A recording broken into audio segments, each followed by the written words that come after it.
Legendary Motown songwriter Jimmy Roach is no stranger to hit records.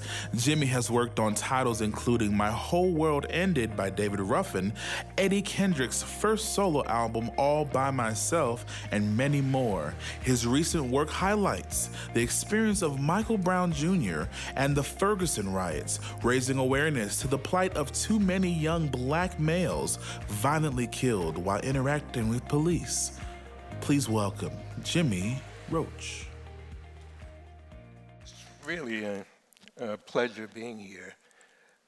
And the thing is that I'm supposed to tell you why I wrote Ferguson. And, well, the whole thing was really it was heartfelt. It's something that I really believed in. You know, the song tells you, what the average black person goes through. You know, you feel like you have a target on your back. You feel like, you really feel like you're being persecuted. And there's really a dual justice system. And, it's something that I was really tired of. And when Michael Brown was shot, it just brought it all to the forefront for me. The thing is that it hasn't stopped, and it's not going to stop.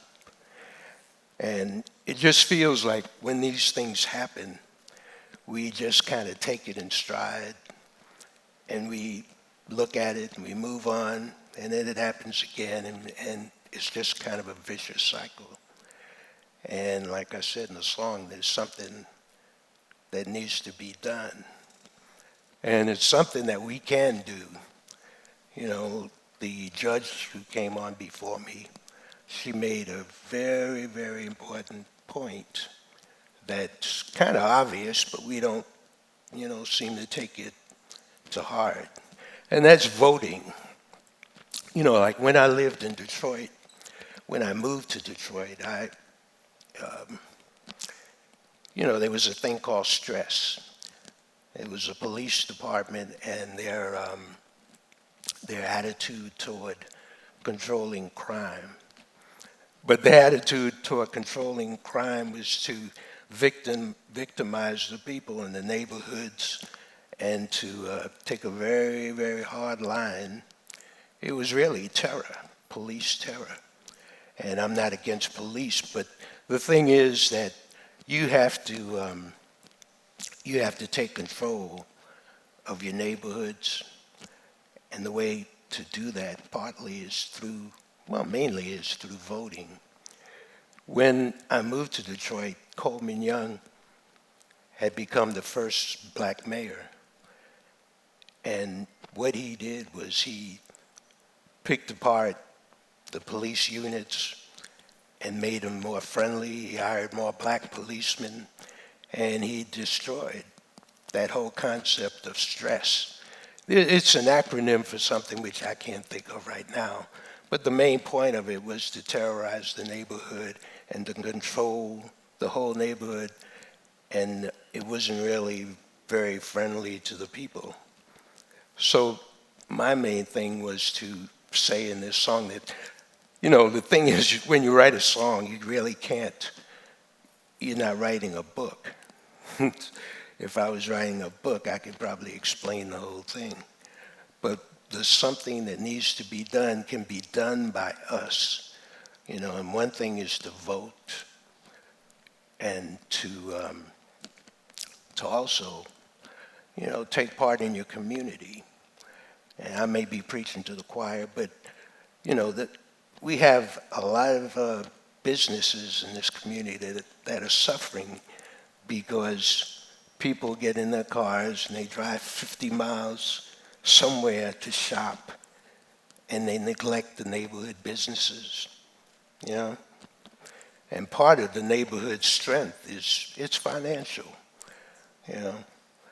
So you see roads being built and taken care of, say here in Atlanta, in the northern section. And that's because that's where you spend your money, that's where the money goes, so that's what they take care of. You know, so the things you have to do, you have to vote, you have to take care of your neighborhood. And then schools. Schools are really, really important because let's face it, this is a white supremacist country, you know. And with Trump in office, you hear a lot of things like, oh, that's not who we are. But that's who we are. And he represents that, you know. And I know when I went to school, I faced, at 5 years old, I knew what racism, that's when I began to understand what racism is, you know. But some of the first things you learn when you go to school, to be honest, they're lies, they're distortions, you know. Who invented the light bulb? You know, Thomas Edison. Thomas Edison didn't really invent the light bulb. Lewis Latimer invented the light bulb. You know, things like that. Columbus, you find out he didn't really discover America. So it's, you know, we're indoctrinated from a young age in white supremacist ideas, you know? So there are a lot of things that we can do to take away what's going on and to modify it and to kind of change the justice system, you know? I'm not a judge or a lawyer or I just have my opinions and I happen to write music and I can I can write a song that says certain things, but I can't say everything, you know, and it's up to us to read and to seek out information which is counter to the indoctrination that we get here in this country. Because most of it, like I said, is distorted. It might be a half-truth. You know, Thomas Edison might have blown the bulb, but what lights the bulb is the filament, you know. But you don't hear anything about Lewis Latimer, you know, Henry Ford. I can go on and on and on. You know, with Henry Ford, who didn't really invent the car or the system of building more than one car at a time, you know. And you may say, well, who did that? The guy they give credit to, peanut butter, George Washington Carver. He was more than just, he was a brilliant guy who not Thomas Edison, but Henry Ford called and asked him to invent a system to build more than one car at a time. You know, so you get half-truths, and it's all leading toward one conclusion, that white supremacy is what's happening. It's, you know, white people are on top of the world, and they're the best thing that ever happened. And most of it, like I said, it's not completely true. You know, so you have to educate yourself. You have to seek out alternative knowledge, you know.